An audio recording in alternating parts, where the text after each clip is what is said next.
Kalau Habib Rizki wis kenyang dengan fitnah, iswarak. Tapi subhanallah, semakin difitnah semakin terbukti kemuliaannya beliau, masya Allah. Sampai dikatakan idza aradallahu nasra fadilatin ataha alaihi lisanu hasudi. Kalau Allah subhanahu wa ta'ala ingin menjelaskan, ya, ingin menyebarkan keutamaan seseorang, Allah memakai lisan-lisannya orang yang hasud untuk bikin fitnah. Setelah di cross check di ini ternyata nggak seperti itu nanti umat berbalik cinta kepada dia, keutamaannya semakin kelihatan. Ini saya sering ngomong, ini ya Habib, sampai di pertemuan ini cara Allah memperkenalkan ente baru umat manusia. Iya, yang orang tadinya nggak tahu siapa ini, ya yang diopinikan begini, disebutkan begini, ternyata nggak seperti itu. Dan sudah banyak, bukan dulu yang kemakan fitnah, ulama-ulama juga, bukan umat Islam awam kemakan fitnah TV ini. Jadi orang yang akhirnya mestinya dia cintai, dia dukung, dibalik. Sebaliknya orang-orang jahat dikesankan bagus. Ini di akhir zaman ini berita yang paling dipercaya oleh manusia, kata Rasulullah SAW, di akhir zaman berita yang bohong. Dan banyak dajjalun, dajjal. Apa dajjal? Pembohong. Jadi kerjaannya goro, berita-berita ini, goro kabeh. Ojo ngrungokno iku, baca Quran, isi gak ono Quran, hadis iki gak ono goroe. Ini yang pasti. Saya ngomong, itu semua mekanisme untuk memperkenalkan antum pada umat manusia. Anak Habib Rizik didakwah, oh alhamdulillah, jurati hati kecil ya. Secara zahir kita nggak suka, kita tetap harus membela ini. Di hati kecil, alhamdulillah, tambah ruang Habib Rizik, tambah tahu nanti siapa beliaunya. Dan kalau dikasih pertanyaan di kepolisian, waduh, dikasih pertanyaan, ente nih Habib sampai teguran, semakin suka pertanyaannya semakin metu ilmu nih, tahu. Iya, sekali kan kalau bikin acara-acara kan tak bikin apa itu, bukan tabligh saja, ana bikin dialog interaktif.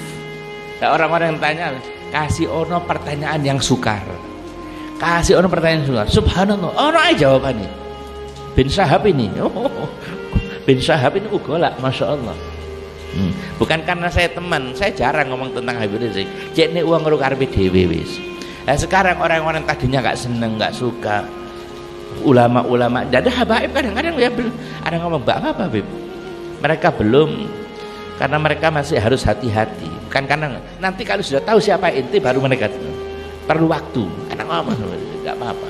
Bukan mereka nggak suka atau benci, enggak, karena mereka belum tahu sebenarnya.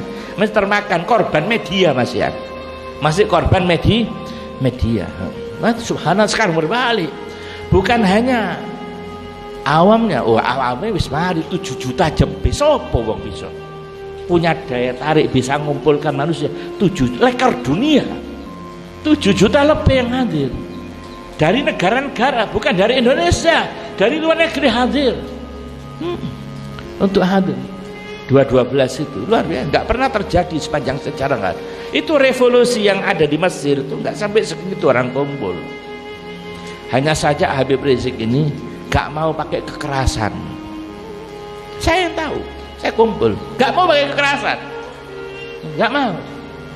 Kalau umpama terjadi revolusi damai gak apa-apa.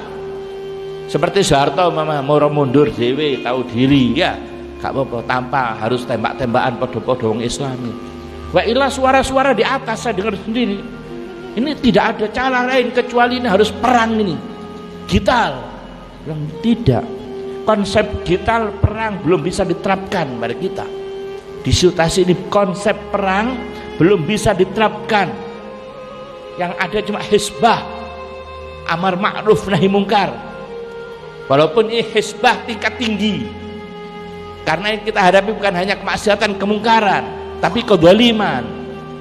Karena kalau perang bunuh membunuh ini musuhnya nggak jelas. Kadang di antara orang-orang Islam juga yang masih termakan fitnah. Nggak ada, nggak nemu orang ngasih pemikiran seperti begini. Wa illa tokoh-tokoh kita anak tahu ini harus kita harus perang sudah. Jangan, bahaya karena membunuh sesama orang Islam itu tinggi risikonya, nggak bisa, nggak oleh. Kita kata Hebrew hanya boleh antara orang Islam dan orang kafir yang memusuhi orang Islam.